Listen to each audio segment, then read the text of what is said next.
Hey guys, I'm going to be talking about wine storage, aging wine, and more specifically about the wine I found when I was packing up my grandma's house last week and I stumbled across her wine storage, wine storage being a cupboard in the laundry room.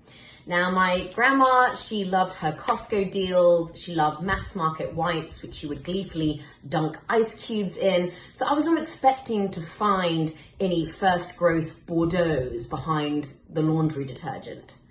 However, she surprised me. You surprised me, Grams. I've done a whole blog, which if you check out my website, Amelia's-wine, there has to have a hyphen there, otherwise it looks like Amelia Swine. My 3 Jewish grandparents would not be happy with that. So there was a hyphen.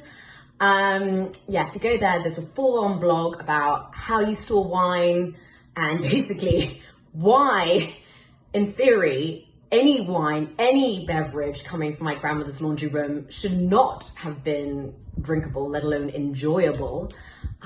But it proved me wrong. So yeah, if you want to check out that blog just to find out general guidelines and just see how to store wine, check out the blog on amelias-wine.com. And then, I really want to show you these wines because they're all very different in style and they're from countries or producers who I wouldn't expect. So I think everyone thinks of fortified wine lasting a long time. So when people want to buy gifts for their godson or put down a wine and maybe serve it a few years for a special occasion, they'll buy port or maybe some Bordeaux's. Or Italians, those kind of icon wines, which are very expensive and they're designed to be put down. These kind of wines I was not expecting to be put down, or I hadn't even thought of. The first one is, I'm going to start with a white. Often when people think of wines which are going to last, they don't think of white wines. Well, that's slightly different when it gets to dessert wines. So the great sauternes of the world, for example. I would also argue on a separate note that you can absolutely have amazing white Chateauneuf de Pape's, white Priorats, and amazing white blends from around the world, which aren't sweet, which can age, but they're kind of made in a red kind of way, is in terms of their blends.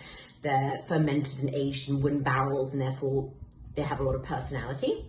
But let's just stick with the dessert wines.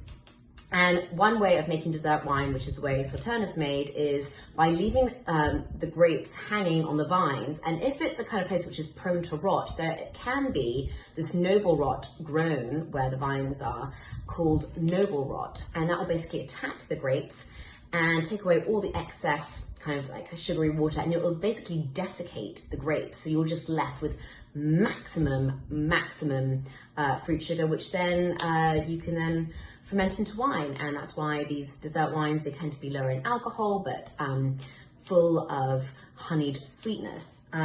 Anyway, surprisingly, I found a late harvest wine from California from Navarro vineyards. Now, Navarro is known for making amazing Gewurtztraminer, that lovely spicy tropical wine, which you tend to associate from Alsace.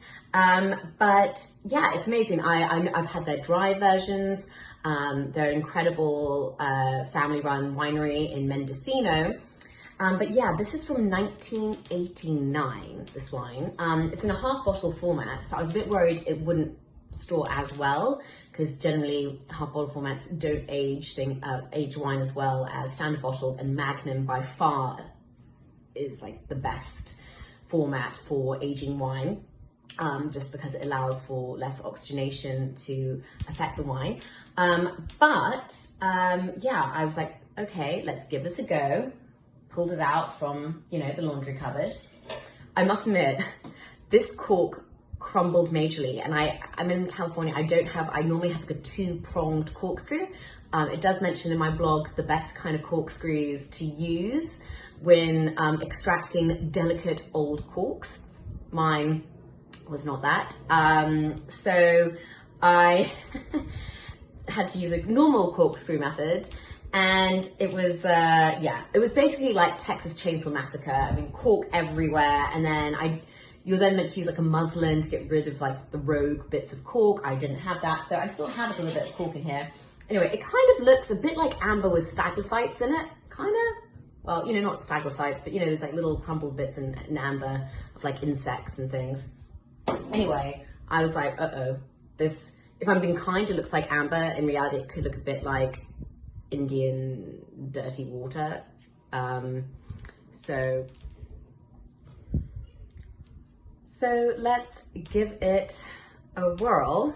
And I gave it a whirl, and I was pleasantly surprised. I was like, oh wow, I'm getting like apricots and toasted almond nuts and that kind of thing.